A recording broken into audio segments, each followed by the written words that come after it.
Russian tanks crashed across Ukraine's borders on February 24th, 2022, markedly escalating a war that had been confined for years to the eastern part of the country. In the calamity that has followed, many have warned of the increasing risk of nuclear war, some warnings coming directly from the mouth of the man who started the war, whose country also has the world's largest stockpile of nuclear weapons, Russian President Vladimir Putin. Putin is threatening to use nuclear weapons in Ukraine or in the West if he doesn't get his way in Ukraine. And he's not getting his way in Ukraine. There's no sign that this mobilization of the extra troops is going to do anything, at least in the short term, possibly longer than that, to reverse these quite startling Ukrainian gains that we've seen. His military is losing. So will he back down from this threat? It does make you a little bit nervous, but all the analysts and the officials I've spoken to still think it's a remote possibility. If the territorial integrity of our country is threatened, we will without question use all the means at our disposal to protect Russia and our people. This is not a bluff. Russia has an arsenal of several thousand of these low-yield weapons, and we're talking in that case about an explosion about 1/15 of the size of the Hiroshima explosion, which, as we know, was enormous and devastated a whole city. They were built with the sort of massed troop formations in mind that were imagined for the next World War, for the Second World War, when you had lots of troops concentrated in one place. The Ukrainian battlefield is 1,500 miles long, so even if you dropped a nuclear weapon on one of those front lines, you wouldn't kill that many troops. Meanwhile, you're escalating massively with the West, drawing perhaps the Americans in, which they almost certainly don't want to do.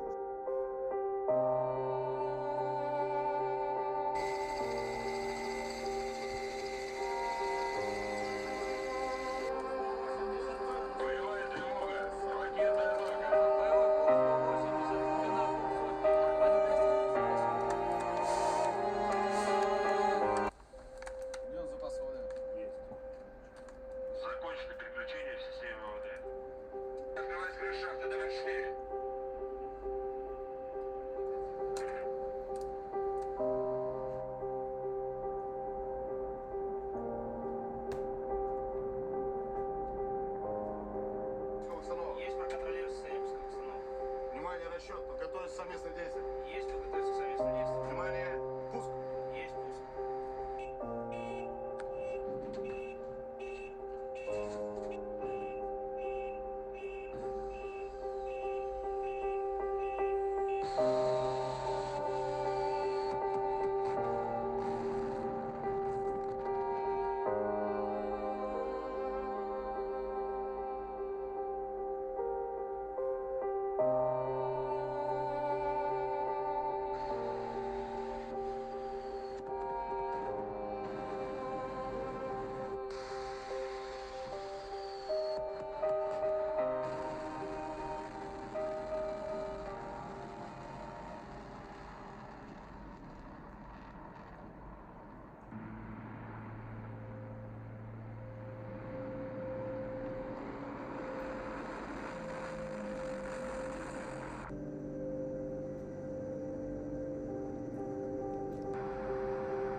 Силами в ответ на ядерный удар противника. Порядок проведения тренировки доложит начальник генерального штаба генерал армии Герасимов Валерий Васильевич. Товарищ Верховный Главнокомандующий, к тренировке привлекаются. Под вашим руководством проводится тренировка по управлению вооруженными силами Российской Федерации генерал армии Герасимов. Добрый день, пожалуйста.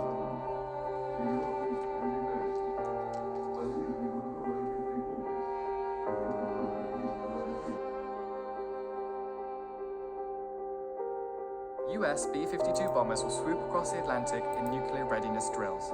NATO refused to reschedule the annual operation, insisting it would send the wrong signal to Putin. We spoke to defense analyst and military commentator Stuart Crawford about the purpose of Steadfast Noon and what NATO aims to achieve with its drills. Steadfast Noon is a recurring NATO exercise that happens annually, in which NATO exercises its nuclear response mechanisms. It is NATO-led, but of course the primary player in all of this is the USA. And basic format of it is what they call nuclear sharing, whereby the United States fits out aircraft of non-nuclear owning members of NATO, like Belgium and Italy, and then trains the pilots in how these systems, the targeting systems, operate and how to deliver a nuclear response. So there are 16 countries involved this time, I think, involving over 40 aircraft, some of which are involved in the actual nuclear response, and others which are involved in a sort of concurrent conventional exercise, which I think is called Exercise Snowcat. And the exercise this year is based in Belgium, which owns some of the dual capable, i.e. conventional and nuclear capable aircraft in the form of its F-16 fighter fleet. I think that the NATO release is quite clear that this has been a long-planned exercise, and they state quite clear that it's not linked to current events, by which they mean the conflict in Ukraine. And it's also been slated to last between the 17th of October and the 30th of October.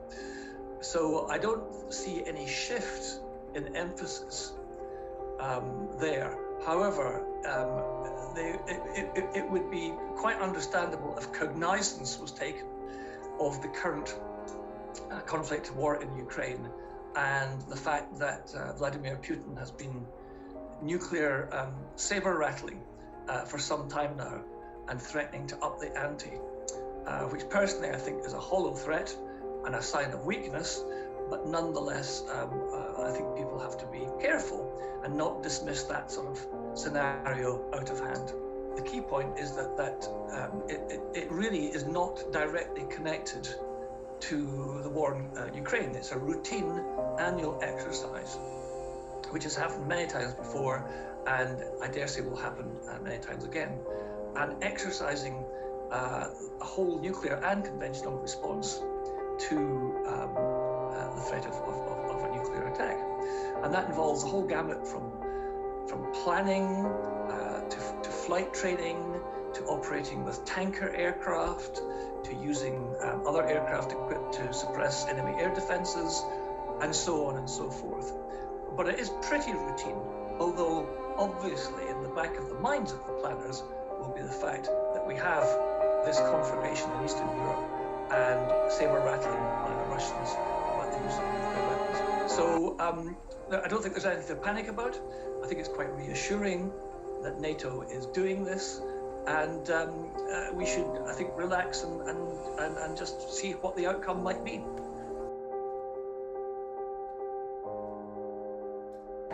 Let me just say, Russia would be making an incredibly serious mistake for it to use a tactical nuclear weapon.